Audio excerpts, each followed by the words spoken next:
किसी पेड़ पर फूल कब खिलेंगे, क्या अंदाजा लगाने के शौक का बिजनेस भी हो सकता है?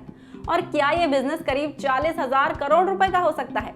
एक काम करते हैं, जापान चलते हैं, क्योंकि दुनिया के सबसे अजब अनूठे फोरकास्टिंग बिजनेस की कहानी वहीं से शुरू होती है।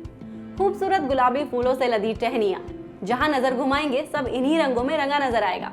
किसी पेंटिंग की तरह दिखने वाला ये नजारा है जापान के साकुरा का। जापानीज में साकुरा और दुनिया के लिए चेरी ब्लॉसम, एक ऐसा फूल जिसके खिलने का इंतजार सिर्फ जापान के लोगों और दुनिया भर के टूरिस्ट को ही नहीं होता, बल्कि बिजनेस सेक्टर भी आंखें गड़ाए रहता है चेरी ब्लॉसम फोरकास्ट पर। एक ऐसा काम जिस पर करीब 40,000 करोड़ रुपए का कारोबार निर्भर है। चेरी ब्लॉसम एक ऐसा फिनोमेना है जो साल भर में बस एक ही बार आता है, और वो भी सिर्फ कुछ हफ्तों के लिए। इसलिए इसकी सटीक फोरकास्टिंग पर सबकी पैनी नजर रहती है, और अगर कोई चूक हो जाए तो कंपनियों को भारी नुकसान भी हो सकता है। 2007 में जापान के national forecaster Japan meteorological agency को तो फोरकास्ट से चूकने के लिए सार्वजनिक तौर पर माफी मांगनी पड़ गई थी।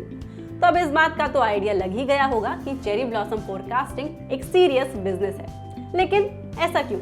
आखिर एक फूल ही तो है। दरअसल फोरकास्टिंग के इस बिजनेस पर जापान की इकोनॉमी और कल्चर के कई अहम एलिमेंट्स निर्भर करते हैं।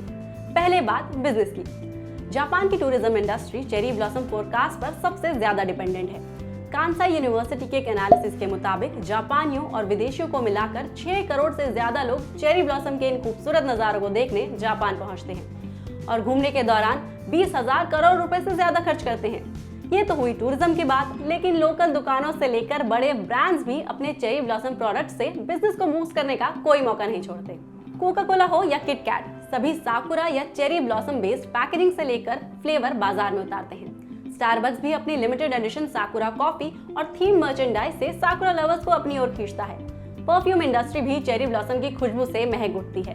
जापानीज से लेकर जो मलोन और डियोर जैसे इंटरनेशनल ब्रांड्स भी स्पेशल एडिशन परफ्यूम निकालते हैं। जापानीज लोकल रेस्टोरेंट भी साकुरा फ्लेवर्स पर खूब जोर देते हैं। जापान में हानामी यानी चेरी ब्लॉसम व्यूइंग पार्टी भी कल्चरली इंपॉर्टेंट मानी जाती है, जिसमें कई लोग मिलकर इन्हें देखने निकलते हैं।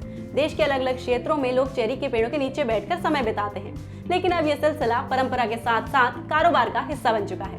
बेहतरीन स्पॉट बुक करने से लेकर पार्टीज अरेंज करने तक हर जगह एक बिजनेस अपॉर्चुनिटी है, और अब तो ग्लैम्पिंग का बिजनेस भी इस दौरान खूब ट्रेंड में है। तो ये सब कुछ निर्भर है चेरी ब्लॉसम फोरकास्ट पर। ये फोरकास्ट सबसे ज्यादा सटीक हो, इसलिए रिसर्चर्स पर भी काफी प्रेशर होता है। देश के अलग अलग शहरों में मौजूद पेड़ों को सैंपल के तौर पर स्टडी किया जाता है।